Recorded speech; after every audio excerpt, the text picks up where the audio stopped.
கர்த்தருடைய பரிசுத்த நாமம் மகிமையடைவதாக. இந்த நாளில் கூட மத்தேயு 4ஆம் அதிகாரத்தில் முதல் வசனத்தை நாம் தியானிக்க போகிறோம். அப்பொழுது இயேசு பிசாசினால் சோதிக்கப்படுவதற்கு ஆவியானவராலே வனாந்தரத்துக்கு கொண்டு போகப்பட்டார்.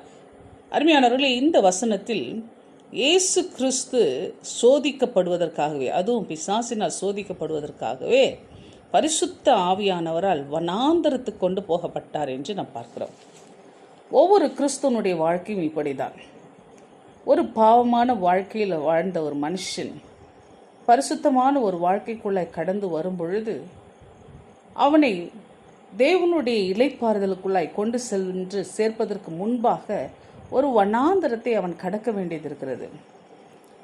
கிறிஸ்தவர்களுடைய வாழ்க்கையில் இப்படிப்பட்ட ஒரு விதிமுறையை தேவன் அனுமதித்திருக்கிறார்.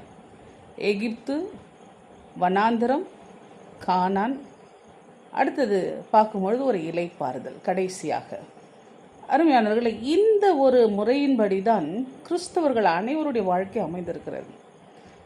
எகிப்திலிருந்து மீட்கப்பட்ட நாம், அதாவது பாவத்திலிருந்து மீட்கப்பட்ட ஒவ்வொரு கர்த்தருடைய பிள்ளைகளுடைய வாழ்க்கையும் ஒரு வனாந்தரத்தை சந்தித்து தான் ஆக வேண்டும், ஒரு பரீட்சையை சந்தித்து தான் ஆக வேண்டும். அதற்கு பிறகுதான் கானான். இந்த கானான் என்பது ஒரு பாலும் தேனும் பொழிகிற ஒரு தேசமாய், ஒரு சமாதானம் உள்ள ஒரு வாழ்க்கையை கர்த்தர் இந்த பூமியிலேயே கர்த்தருடைய பிள்ளைகளுக்கு தருகிறதை பார்க்கிறோம்.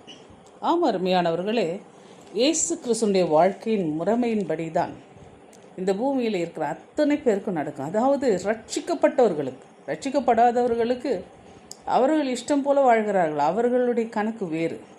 ஆனால் கர்த்தருடைய பிள்ளைகள், கிறிஸ்துவுக்குள் வாழ்கிற ஒவ்வொரு பிள்ளைகளுடைய வாழ்க்கையிலும் ஒரு எகிப்து உண்டு, அதாவது பழைய வாழ்க்கை உண்டு. பழைய வாழ்க்கையிலிருந்து, இருளின் வாழ்க்கையிலிருந்து வெளிச்சத்துக்கு வரும் பொழுது அவருடைய வாழ்க்கையில் ஒரு வனாந்தரம் உண்டு, பாடுகள் உண்டு.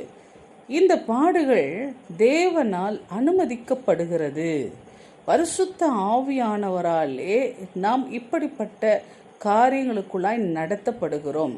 அதுவும் யார் கையிலேனா பிசாசின் கையிலே தேவன் ஒப்பு கொடுக்கிறார். ஆகவே அருமையானவர்களை, பிசாசினால் சோதிக்கப்படுவதற்காக ஒப்பு கொடுக்கிறார். இதை குறித்து நம்ம வேதத்தில் பார்க்கும் பொழுது, கோதுமையை சுளைக்கினால் புடைக்கிறது போல சாத்தான் உங்களை புடைக்கிறதுக்கு உத்தரவு வாங்கி கொண்டிருக்கிறான் என்று வேதத்தில் இயேசு கிறிஸ்து பேதுரை பார்த்து சொல்லுகிறதை பார்க்கிறோம். ஆனால் நானும் உன் விசுவாசம் ஒழிந்து போகாதபடி உனக்காக வேண்டிக் கொண்டேன். நீ குணப்பட்ட பின்பு உன் சகோதரரை ஸ்திரப்படுத்து. இந்த சத்தியம்தான் நமக்கு இன்றைக்கு ஆண்டவர் சொல்லிக் கொடுக்கிறார். நாம் குணப்பட்ட பின்பு, நாம் விசுவாசத்தில் தேறின பின்பு, நாம் விசுவாச பரீட்சைக்கு உட்பட்டு அதிலே நாம் ஜெயம் எடுத்த பின்பு மற்றவர்களை குணப்படுத்துகிறவர்களாய் தேவன் மாற்றுகிறார். ஆம் அருமையானவர்களே, இதுதான் உண்மையான சத்தியமாயிருக்கிறது. ஆவியானவரால் இப்படியாய் நடத்தப்படுகிறோம். பல சோதனைகளுக்கு உட்படுத்தப்படுகிறோம். சத்துருவானவன் சோதனை கொடுக்கிறவர் கர்த்தர் அல்ல, சோதனைக்காரன். சோதனைக்காரன் என்பது பிசாசானவன். ஆனால் தேவ ஆவியானவர் நம் உடன் இருந்து இந்த சோதனையிலிருந்து நமக்கு தப்பு வைக்கும் போக்கை நமக்கு கற்றுக் கொடுக்கிறார். இதை தான் வேதத்தில் நம்ம 1 கொரிந்தியரில் 10வது அதிகாரத்தில் நாம் சில காரியங்களை நம்ம பார்க்குறோம். பாருங்க, 13வது வசனம் சொல்லுகிறது. 12லிருந்தே கூட நம்ம வாசிக்கலாம். இப்படி இருக்க தன்னை நிற்கிறவன் என்று எண்ணுகிறவன் விழாதபடிக்கு எச்சரிக்கையாக இருக்க கடவன். நான் ரட்சிக்கப்பட்டேன், நான் நல்ல கிறிஸ்தவன் என்று சொல்லுகிறவன் விழாதபடிக்கு எச்சரிக்கையாக இருக்க வேண்டும். ஏனென்றால் மனுஷருக்கு நேரிடுகிற சோதனை அல்லாமல் வேறே சோதனை உங்களுக்கு நேரிடவில்லை. தேவன் உண்மை உள்ளவராய் இருக்கிறார். உங்கள் திராணிக்கு மேலாக நீங்கள் சோதிக்கப்படுகிறதுக்கு அவர் இடங்கொடாமல், கர்த்தர் இடம் கொடுக்க மாட்டார். சோதனை தாங்கத்தக்கதாக சோதனையோடு கூட அதற்கு தப்பிக்கொள்ளும்படியான போக்கையும் உண்டாக்குவார் என்று சொல்லப்படுகிறது. அப்போது தேவனிடத்தில் உத்தரவு கேட்க, யோபுக்கு சோதனையை கொடுக்கும்படிக்கு தேவனிடத்தில் உத்தரவு கேட்க பிசாசானு போய் நிற்கிறான். அப்போது ஆண்டவர் என்ன செய்கிறாரு, அவனுடைய ஜீவனுக்கு சேதம் மட்டும் வர வைக்க வேண்டாம் என்று அவனுக்கு முழு அனுமதி கொடுக்கிறார். அதே போல தான் இன்றைக்கு கர்த்தர் நம்முடைய திராணி என்ன என்பது கர்த்தருக்கு தெரியும், நம்ம படைத்தவருக்கு நம்மை குறித்து தெரியும். ஆகவே நம்முடைய வாழ்க்கையில் வருகிற சில உபத்திரவங்கள், சிற்றைகள், இந்த சிற்றைகள் என்ன, யாரை அவர் நேசிக்கிறாரோ, யாரெல்லாம் அவரால் முன்குறிக்கப்பட்டார்களோ அவர்களுக்கு அவர் தகப்பன் கொடுக்கிற ஒரு சிற்றையை போலதான் இந்த சிற்றையை அனுமதிக்கிறார், இடம் கொடுக்கிறார். இது நன்றாக புரிந்து கொள்ள வேண்டும். இடம் கொடுக்கிறார், அதாவது திராணிக்கு மேலாக நீங்கள் சோதிக்கப்படுகிறதுக்கு அவர் இடம் கொடாமல்.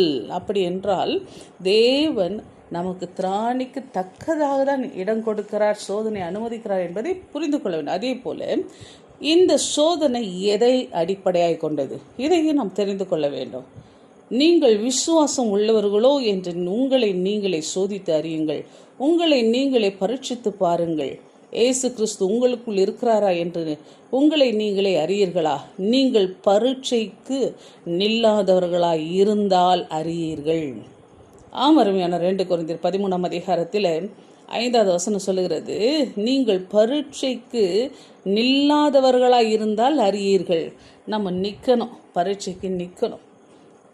ஒரு 4ஆம் கிளாஸ் பாஸ் பண்ணுறவன் 5ஆம் கிளாஸ்க்கு போக முடியும், 5ஆம் கிளாஸ் பாஸ் பண்ணுறோம் 6ஆம் கிளாஸ் போக முடியும், 10ஆம் கிளாஸ் பாஸ் பண்ணுறோம் 11ஆவது போக முடியும்.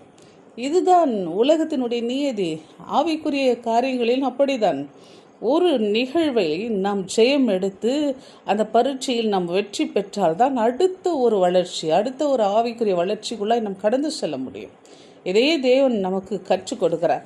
ஆகவே முதலாவது இயேசு கிறிஸ்து இந்த உலக வாழ்க்கையில் தான் கற்றுக்கொண்ட, தான் தேறின எல்லா விஷயத்திலும் அவரை ஆண்டவர் பரிசுத்தப்படுத்தும்படிக்கு உபவாசத்தின் நாட்களுக்குள்ளாய் 40 நாட்களுக்குள்ளாய் அவர் நடத்தினார். அடுத்தது அதை முடித்த உடனே ஒரு ரெடியாக ஒரு பரீட்சை இருக்குது.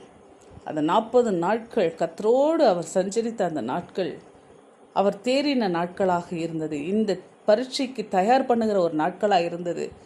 அடுத்தது அது முடித்த உடனே ஒரு பரீட்சை ரெடியாக வச்சிருக்கிறாரு. ஆவியானவராலே வனாந்திரத்துக்கு கொண்டு போகப்பட்டார், அங்கே பிசாசினால் சோதிக்கப்பட்டார் என்று பார்க்கிறோம். இந்த சோதனைகள் என்ன என்பதை குறித்து நாம் நாளைக்கு தியானிப்போம், கர்த்தருக்கு சித்தமானால்.